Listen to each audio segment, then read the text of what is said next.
Hey there, it's a review for our Castle Crusades campaign, session 71. We had 5 players at a full table for this session. So we had the characters Lork, Half-Orc Ranger, Cosmo, Halfling Rogue, Renee, Dwarven Fighter, Barry, Human Wizard, and Sprawl, a Dwarven Cleric. We picked up kind of where the last session left off. Cosmo was present, so my friend Chris was able to make the session. So I started off with him actually, and he's returning to the Hammered Gauntlet, where the party is staying in the city of Dornval. And as he's pretty much coming in with his Uncle Slim, they've been out trying to gather information on what's going on in the city. They see the tavern owners, these 2 women, Bronwyn, who's a human female, and Lily, who's a halfling female. And they're coming out into the bar area, and Lily looks a little shaken up. From the last session, Lily had just gotten attacked and taken out by the giant spiders that came up through the sewer into the inn's basement, and was saved by the party members. So Cosmo goes over to talk to them. He finds out that happened, and Bronwyn urges him to rejoin his companions. They're in the basement of the inn, and so he goes down there and he finds them preparing to enter the sewer, which they do. They enter the sewer. Lork starts tracking, and he finds tracks for the spiders, and they follow him into the sewers. And they go deeper into the sewers, and they come into like an old section of the sewers, and they come into this area where there was a cistern, but the floor of it had fallen out, so it was like this gaping hole in the middle of this chamber, and with a like crumbling ledge of brick and stuff going around the outside edge that they weren't too keen on just trying to get across. They threw a rock, I think a light stone, down or into the cistern, and it went quite a ways, more than they really wanted to fall if it came to that. So Barry casts spider climb on Lork, and Lork's able to climb up and to the ceiling, and there's a grate up there that he attaches a rope to, so they get a rope up and there and across, so the party can make their way across. This works pretty easily. I did have him make a few rolls. At one point, Lork, while he was scrambling, like the bricks that he was standing on let go, but he was able to jump to another section. But it makes a racket. And I believe when Sprawl tried to go across, like, he didn't do that great on his check. So he made him. I mean, they're all hooked up in ropes, so he's not really going to fall. But he will scrape across the bricks with his metal armor, which made a really loud noise. And there was some comparisons to Pippin in the Fellowship of the Ring when he knocks the bucket down the well when they're in the mines of Moria. And so that reference was made a couple times. But they get across that. And there was a passage on the far side that was clogged with spider webs, so they figured that's where they had to go anyway. And sure enough, they pass into that. They keep going, and they're starting to enter this area that you can see on the terrain here. And they're coming up this passage here. Lork's in the lead, and he trips a trap, and he gets hit by a barbed javelin. Does a little bit of damage, and so they know that they must be getting close. So they keep pushing on, and they come to this junction here where there's stones, there's sewage here, and it's old, and it's like crusted over. They're in a really old part of the sewers, and it's crusted over, so they have to jump over across these rocks, and everybody makes it except for Bothild, who was last, and she failed the roll. I was doing my typical awesome dice rolling, and she goes for a ride. She hits the sewage and breaks through the crust and goes under, so she comes up cursing and not at all pleased, and they start to make entry into this chamber. Barry is the exception to that. He kind of stays out in the hallway, trying to stay as protected as he possibly can. So they come in here, and this chamber is chocked full of spider webs, and they see egg nests everywhere, and they start to make their way through it when these swarms of spiders come out and attack. So they fought spider swarms in the last session, and to be honest, I just kind of made those stats up as I went in that session because Cast Crusades doesn't have, that I've found, swarm stats. So between the last session and this session, I went back and I made stats for spider swarms, and I based them off of the Pathfinder 1E swarm stats. They had a whole bunch of stuff on spiders that I thought was pretty good. And Cast Crusades, one of its strengths as a system is it's very easy to convert stuff to it. So the party is now facing my version of spider swarms, and they probably didn't like it. They're not the most powerful version that is in what I've converted, but the thing with them is, and this is from the Pathfinder system, they don't roll to hit, they hit. They literally crawl all over you and they hit. And depending on how strong they are is how much damage they do. And so they were doing a little bit of damage, but the real brunt of it was they were also doing poison damage. So every time they would take damage, they would have to make a Constitution saving throw. And if they failed that, they could lose 1 to 2 points of Constitution. So that started to really whack them down. Some of them, like Sprawl, heavily. Bodhild ended up taking some damage that way. Tula, the gnome bard, she was with them as well. They started taking some con damage. And in the midst of this battle, 2 of the were-spider guys emerged from the shadows and hiding behind these webs where they were very well concealed. And they start launching javelins at the party. And Bodhild, she charges in. She charges through the room right up to one of them. So she's not dealing with the swarms at this point. That happens later on. Lork is tied up with a swarm, and one of the guys, actually, after he gets done throwing javelin, he hits Lork a couple times with javelins, and then he closes to melee with his longsword. And the javelins are poisoned as well. So the party is in Sprawl. He's got a swarm on top of him. Tula ends up with a swarm on top of him.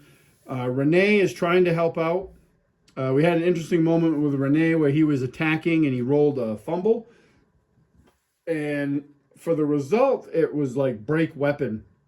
And he's got a magic weapon, so in my mind, the odds of him, missing and hitting the flagstone floor of this room and breaking a magic weapon is not realistic for me. So what I ruled instead was that he hit the floor so hard his hammer vibrated out of his hand and went into this area here, which was more sewerage, and it plunged in and started to sink out of sight. So he immediately just dove in. Renee just dove into the sewerage and to get his hammer, because it's the only magic weapon that he has.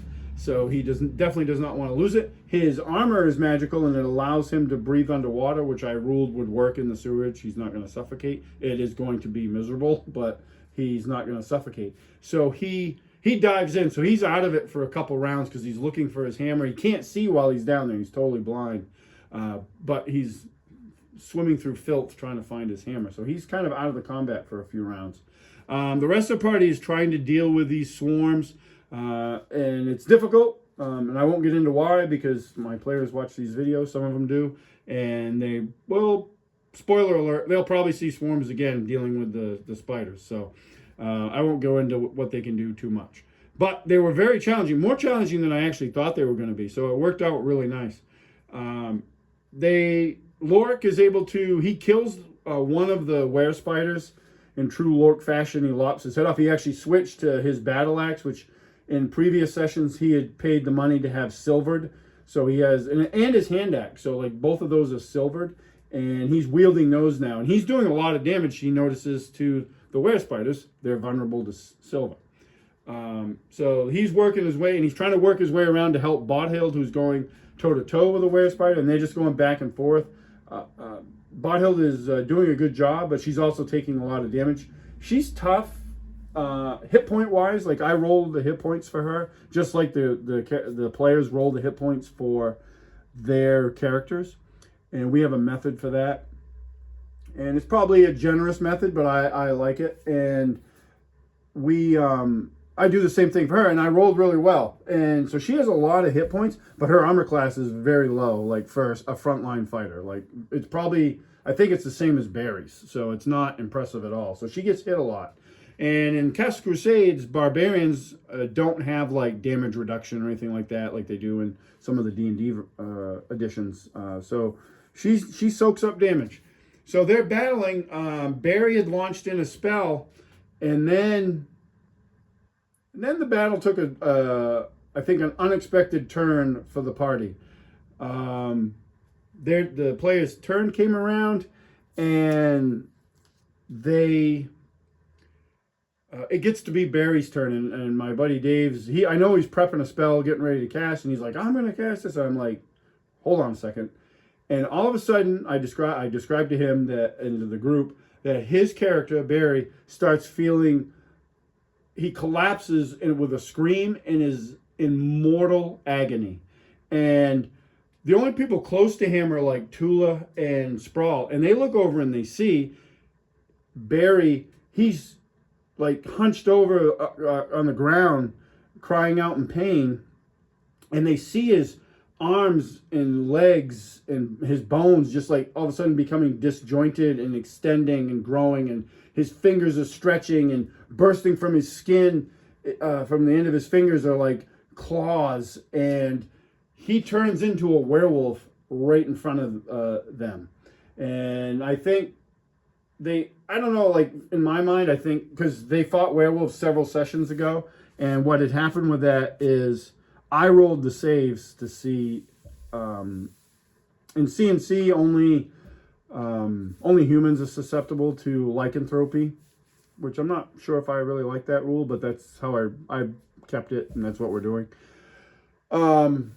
So I had rolled the save for Barry because I didn't want him to know whether he passed or not. So I rolled it and he failed, which wasn't totally unexpected because I think it's a Constitution save, and that's not Barry's prime. So he turns into a werewolf, and this immediately I had Sprawl and Tula had to. They're like shocked. They've never seen anything like this. So they above board they had to roll charisma saves to avoid fear, and they both fail. Even though Tula, that's her prime, I rolled like complete crap. So they were in fear. So they're kind of cowering. They see this happen. They're so shocked by this, and he charges in.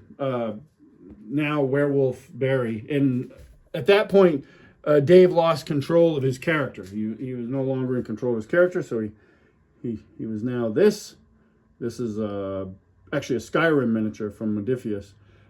He charges in, and he comes up behind Bothild, who's fighting still fighting that were spider and battling. Lork is over there too, and Lork he actually doesn't get all. He doesn't all get right behind Bothild. When that was happening, Lork came around, and he kind of went back to back with Bothild to protect her because he saw that Werewolf Barry is now charging towards her. So to protect her, he interceded. So Lork starts fighting with Werewolf Barry, and with the silvered weapons, he does a lot of damage. They go back and forth. I don't think Werewolf Barry ever hurt Lork. He might have, but I don't remember. I know he did. I remember describing him scratching across Lork's Ankeg armor breastplate, but I don't know if he ever did any damage. But Lork did a fair amount of damage, to the point where Werewolf Barry runs off through this spiderweb filled tunnel and disappears.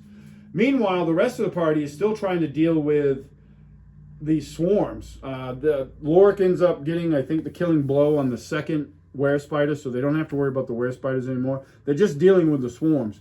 And at one point, Sprawl has been getting hammered. He's stuck in this swarm. Tula's stuck in a swarm, but she's not getting hammered quite as bad. But Sprawl ends up going down to at least 0 hit points. I think Matt told me he was at -3. He lost, I want to say, 3 or 4 points of Constitution too, because he was failing his save every time it came up.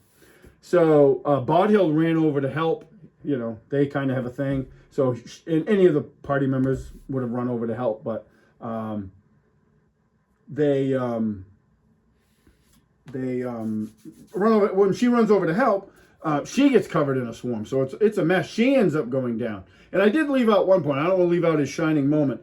When they were fighting the were spider over here, I think it was Lork and Bodhild, Cosmo actually snuck around the long way, and he doesn't do this a lot, but he got a backstab in, and he did a metric ton of damage. It really weakened that were spider quite a bit, so I didn't want to leave that part out. It was a good moment for Cosmo.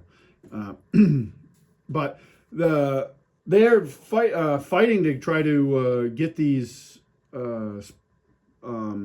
swarms taken down. Renee had actually found his hammer. He eventually found it and emerged. Pretty much, he looks up and he sees a werewolf, and then I think within a round, Werewolf Barry had fled from the battle. So he gets up and he starts helping with the swarms, and eventually they get the swarms down and they take care of them. They were a lot more challenging the first time they fought swarms. They get Bodhild and Sprawl back up. They have potions of healing and some other things that they use. They were able to get them back up. They start searching the room. They do find a chest that contains a considerable amount of loot, which was funny because I'd rolled it all, so it was all kind of random. None of it was, well, I mean, it was placed. Obviously, I put it in the game, but I rolled it randomly. Like there was no what I'd say placed treasure, like I had a purpose. I just rolled it and put it in there. And it was funny. What was funny about that was when we started the session, the other players were kind of getting Chris up to speed on what was going on. And they had mentioned that it's been the last few sessions have been rather treasure light. And that's true. They have. I don't put a ton of treasure in every session because I just don't. I don't think it should be. But this one I did, and they actually made out pretty well. They found a bunch of gems and jewelry that they knew because they have an itemized list from Allard's jeweler from the city of Dornval that got broken into and his stuff was stolen. And some of the gems that they find, are on that list, and some of the jewelry. They did find, in particular, they didn't find the diamond that they're looking for, but they did find a star ruby, which was worth a lot of gold. That was very expensive. But they're all like, well, yeah, it's great we found this, but we need to return it. So they're not going to get the monetary value for it, but they do get the experience point value. So I give them the experience points for it. And that was on them. I didn't tell them they had to return it. That I don't do that sort of stuff. But they're good for the most part. They're good characters, so they're like, yeah, we got to return this. So that was their plan. They're bandaging wounds and taking care of all that. And then they're like, now what do we do? They're still kind of dinged up a little bit. But they're like, well, we have to go after Barry. We got to figure this out. So. There was a little bit of debate about that from Cosmo, which was funny, but they decide to follow Barry, and Lork gets on his trail pretty quick, and they go into this. And now this area that they enter, I didn't have a board built for. I didn't need one, but it's more cave than they're leaving the sewers. So they follow that. They come to one natural obstacle, and the party had kind of, as players, we decided that they'd probably spent an hour in this room, destroying all the nests, searching it, sorting the treasure, and healing each other up. So Werewolf Barry has an hour lead on them, and I had described to him that, from Lort could tell from the tracks, he's moving at his top movement rate. So he has gained a considerable amount of distance on them. They do come to a natural obstacle, about a 60-foot drop that they can see that Werewolf Barry kind of bounded down, but they have to be a little bit more cautious, so they rig up ropes again and descend. I think Sprawl again made a lot of racket, but nobody. Somebody. I think Sprawl got hurt. He did. He started down the rope and then he failed his strength check, and I just had him roll like a percentile dice to see how far down the rope he was when he fell. So he fell about 15 feet, that's a good fall, and he took some damage right after he'd gotten all healed up. So, but they all get down there, and they find themselves in a chamber with several tunnels, but with Lork, it's easy. I mean, he's really good at tracking. So he finds Werewolf Barry's trail, and they keep on it. But as they're going, Lork notices, I think I had them all roll Constitution saves, and Sprawl failed, which actually really makes a lot of sense because he took the most damage, both hit point wise and his Constitution, which still wasn't fully restored. That wasn't fully restored, so he was hurting. So Lork noticed that like he's really starting to lag behind, and the rest of the party's getting pretty tired. They've had a really tough fight, and they're weakened because of poison damage and stuff like that to their Constitution. So he knows that they're not going to be able to keep pushing this pace and catch up with Werewolf Barry. So he finds them a small alcove to kind of camp out in, and he knows they got to rest for the night. And they do. They set their watches. There's Lork, I believe Renee, and then Bodhill took the last watch. So they're just waking up in the morning. We rolled randomly, nothing happened. Except I take that back. I did come up with an encounter. So in the morning, as they're kind of like, waking up, they hear Bodhill challenging somebody. So they're like, oh crap, what's going on? They bound up. Now, they're not armored up or anything because you can't sleep in all your armor. For the characters that wear armor, you can't, Cosmo could probably get away with sleeping in his armor. But like Renee, Sprawl, Lort, not going to happen. They can't sleep in their armor and get a rest, like a full rest. So, and we do resting a little bit differently than Cast Crusades. I actually resting, and I might have talked about this before. I use the rules from the Hyperborea RPG. Each character gets to roll their hit die for hit point recovery. And if you look online, the creative Hyperborea, Jeff Talanian, he has his reasoning for that. And basically, if you do it just like you get everybody gets the same die, like it really favors the magic users because they have less hit points, so they heal more than say the fighters. So a hit die disperses it out more fairly. Jeff explains that way better than I just did, but I heard him talk about that, and I'm like, I like that rule, I'm taking it. So Bodhill's challenging this person, and they see this figure. He's humanoid, and he looks like a young man, but he's like wearing like tattered and dirty, filthy robes and clothing.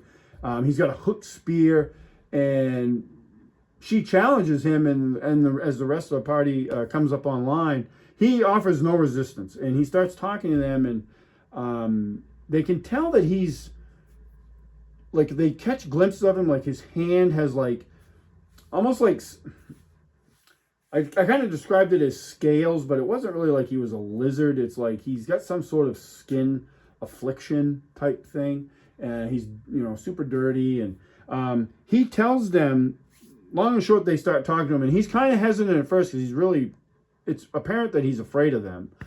He's not being hostile at all. They find out through him, though. They don't ask his name right away, but till later. But they find out that they think that he's seen Barry, and he alludes that there's others. And at first he's real hesitant to admit that, but then they kind of get that out of him that there's others with him, or he comes from somewhere. So with a little bit of, it was actually, I'm not describing it very well, but there was actually some really good role play with the characters with this, especially with like Lork and stuff, talking to him, and they convince him to take them back to his encampment. He actually refers to it as the colony, and so they take him back. As they get close, or what they must believe close, he lets out like this like whistle. And one of the things that happened as they were traveling, before we get to the whistle, is like Renee and Sprawl, they can tell that they're getting deeper underground, not Underdark level at all, but deeper. And they start to notice that in some areas the stone is more worked, not really like crafted, but like removed to allow passage, and it's very old. And neither one of them are sure who might have done the work. They can't tell that. But as they get closer to where this person is taking the party, that person lets out this like cry, and it's a signal. It's like an animal cry, but Lort can't place it. It's got to be some sort of underground animal. Lort's not familiar with that. That's not his native, his favorite terrain as a ranger. So he's not sure what it is. But that cry is also answered. And they get to this heavy, but it's a gate. It's a wooden gate blocking the tunnel. But it's not like perfect construction either. It's clearly slapped together. And they're let in, and they see more figures much like the first one. And they're all kind of like surprised. And he had mentioned that they needed to talk to Tumar. And so they bring him, this guy brings them through this settlement. And the settlement's got they see a couple things of interest. There's like these shanty huts, and we'll just spin to this because this was the board I built for this. Not that I really needed a board. I needed a board for my original idea, and then I scrapped it as we played because I didn't need to do it. I was actually planning for there to be some combat here, and then that didn't happen, and which was fine. It actually worked out better. But I pulled it off. This was covered, so I showed it to the party so they could see. But they see here, there's some worked stone, and this is definitely worked, and it's got like a dragon motif in it. And they recognize that, especially Renee and Sprawl, from being in the Aldani dragon tomb that they explored. It's the same workmanship. They've seen that stuff before. There's a pond here, a small pond of not clear water, and there's these shanty huts that are all built out of scrap. And there's more. When I describe it to them, there's more than just two. There's a bunch of them around, but I only have two of them. So they go into this hut here. They're led into this hut here, and they see this figure, kind of short but heavy set, and he's leaned over. They see Barry laying on this pile of pelts and whatever scrap fabric these people could find. He's actually got a rat skin pelt pulled up over him, that's all been woven, multiple pelts been woven into a blanket pulled up over him.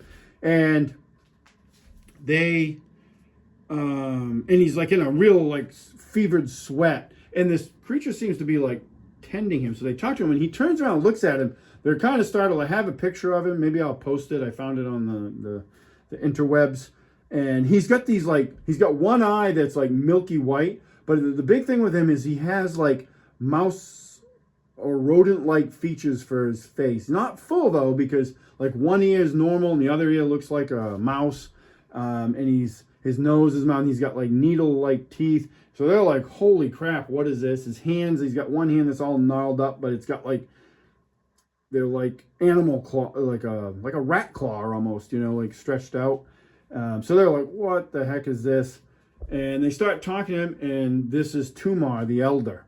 And Tumar tells them that they actually, one of the hunting parties had found Barry, and they brought him here. They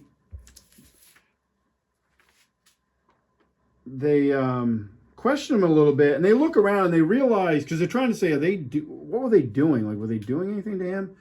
And from what they can tell, Sprawl's looking around, and from the bowls of water with compresses and stuff, it seems like they were actually trying to treat him. They don't mean him any harm. These people don't seem hostile at all. There's probably about 40 people that live in this little colony, and they talk to Tumar for a bit, and he tells them about coming here as a young child as his friends, and that they were forgotten about on the surface. And this was actually a really fun role play encounter that between me, obviously between me and the players. But I got to play this Tumar character, and I didn't have anything. I mean, I have a backstory for him and stuff, but like I don't. It's not scripted or anything, so it's just all freeform and just reacting off what the players do and say. And it was like really good, fun, and probably my highlight. I mean, the combat was fun, but this role play was really fun. And they learned like people just kind of wander down here, and you know, as long as they're not hostile, they're welcome. And they did see like younger people down here. And they kind of figure out like everybody all has like different like afflictions, and they're kind of reminded of the mongrel folk and the Lamia Queen Zalexis's lair, but they're not quite that. And they determine that Sprawl and not Barry, because Barry's still unconscious. Sprawl and somebody else I know were talking, and maybe it was Barry because he eventually comes around, but they determine because they fish and stuff out of their water and their fish supply because they saw people fishing comes from this tainted pool, so they think that's probably altered them over a period of time. So so Tumar tells them about the a little bit of his history and just coming here, and he came here with friends, but now he's the only one left. And people, slowly found their way here. They were all just forgotten about on the surface, and nobody really cared about them. So they're talking to him, and he also talks. They tell him about fighting the were spiders, and he starts telling them about the brood mother. So that piques their interest, and he tells them he knows. He's very familiar with where the lay of the land in this area, and the brood mother, and he talks about her a little bit, how she's growing her power, and that those were spiders, he doesn't call them that, are part of her brood, and he does make reference to her being ancient.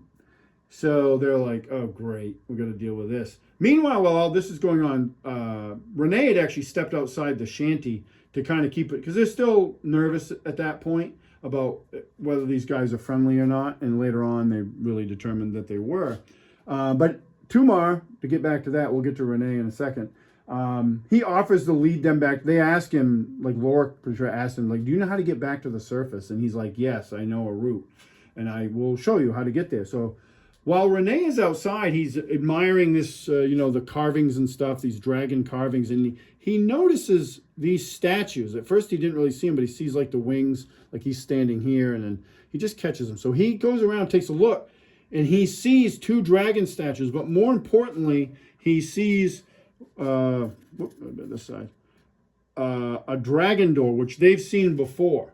So the party comes out. Tumar, all the people from the colony, they refer to this place as the colony. He assures them that these surface dwellers are friends. They don't mean them any harm. Everybody should be calm. So they kind of go back about their business, except for the kids, the younger ones, because they're fascinated by these surface dwellers.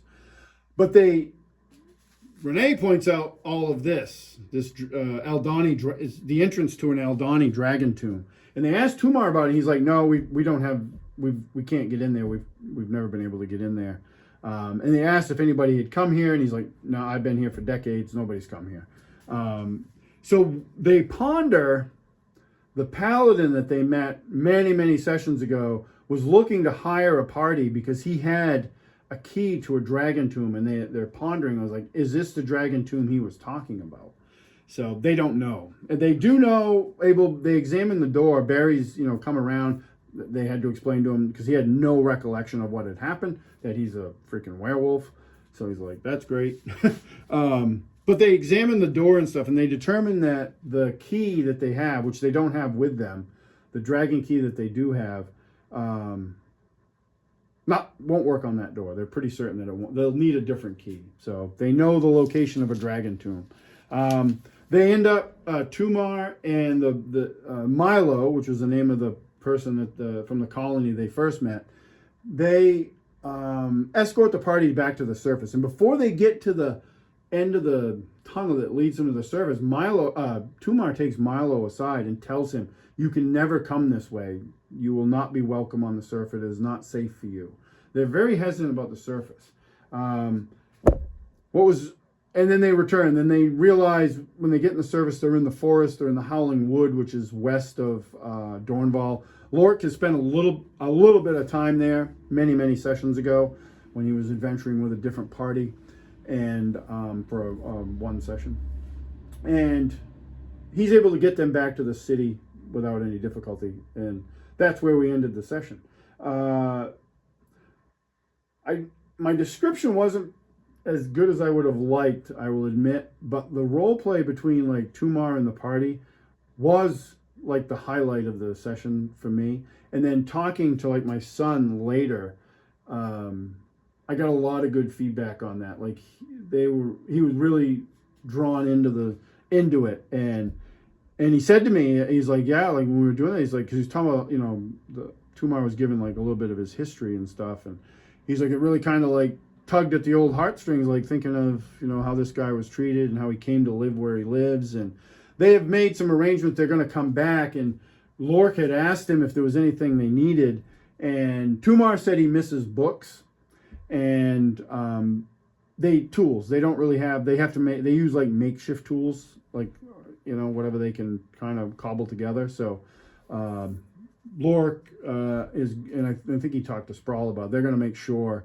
that they bring that stuff when they come back, because they want to deal with they're now going to try to, I think, I'm going to clarify with them, but the players, I think their plan is to deal with the brood mother. I know, like there was some talk about Sprawl trying to purify this water, but it's not something he is capable of doing quite yet, I don't think. Maybe Matt will chime in the comments. I know they talked about it. The players talked about it amongst themselves in character, about Sprawl being able to purify that. Once they figured out that's probably what's tainting them. They also were trying to.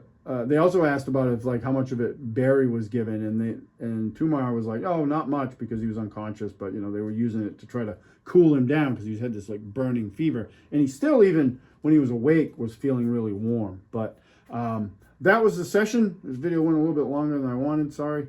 But yeah, maybe I'll do a little video on the terrain, because I'd like to talk about both the boards a little bit more. So I'll do a terrain video too. But I appreciate everybody that watched this video, hung in. Like I said, it's a little longer than I like, but I appreciate it, and catch you at the next one. Thanks for watching.